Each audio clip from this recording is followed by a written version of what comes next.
ಮಾಜಿ CM BS Yediyurappa ವಿರುದ್ಧ POCSO ಪ್ರಕರಣ ದಾಖಲಾಗಿದ್ದು, ಈ ಬಗ್ಗೆ ಮಾಧ್ಯಮದವರೊಂದಿಗೆ ಮಾತನಾಡಿದ ಶಿವಮೊಗ್ಗ ನಗರ ಶಾಸಕ ಎಸ್ಎನ್ ಚನ್ನಬಸಪ್ಪ, ಹೋರಾಟಗಾರರಿಗೆ ಅಗ್ನಿ ಪರೀಕ್ಷೆಗಳು ಹೇಗೆ ಬರುತ್ತೆ ಅನ್ನುವುದಕ್ಕೆ ಈ ದಿನ ಆಗಿರುವ ಆರೋಪವೇ ಸಾಕ್ಷಿ.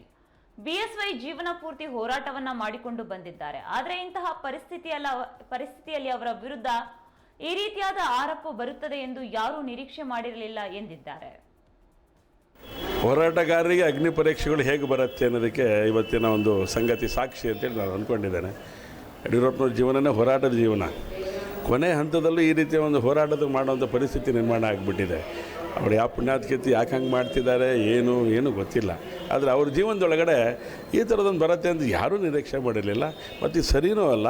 ಆ ಥರದ ಯಾವುದೇ ಸಂಗತಿಗಳು ಅವ್ರ ಜೀವನದಲ್ಲಿ ಆಗಿಲ್ಲ ಅಂಥೇಳಿ ನಾನು ಅತ್ಯಂತ ಭಾಳ ನಂಬಿಕೆಯಿಂದ ನಾನು ಇದನ್ನು ಹೇಳ್ತೇನೆ.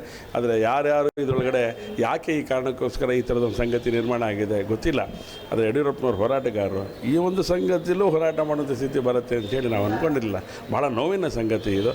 ಯಾವುದೇ ಕಾರಣಕ್ಕೂ ಯಡಿಯೂರಪ್ಪನವರು ಇದರಿಂದ ಅತ್ಯಂತ ನಿಷ್ಕಲ್ಮಶ ವ್ಯಕ್ತಿ ಅಂತೇಳಿ ಹೊರಗಡೆ ಬರ್ತಾರೆ ಅಂತ ಮಾತನ್ನು ಈ ಸಂದರ್ಭದಲ್ಲಿ ಹೇಳಲಿಕ್ಕೆ ಇಷ್ಟಪಡ್ತೇನೆ.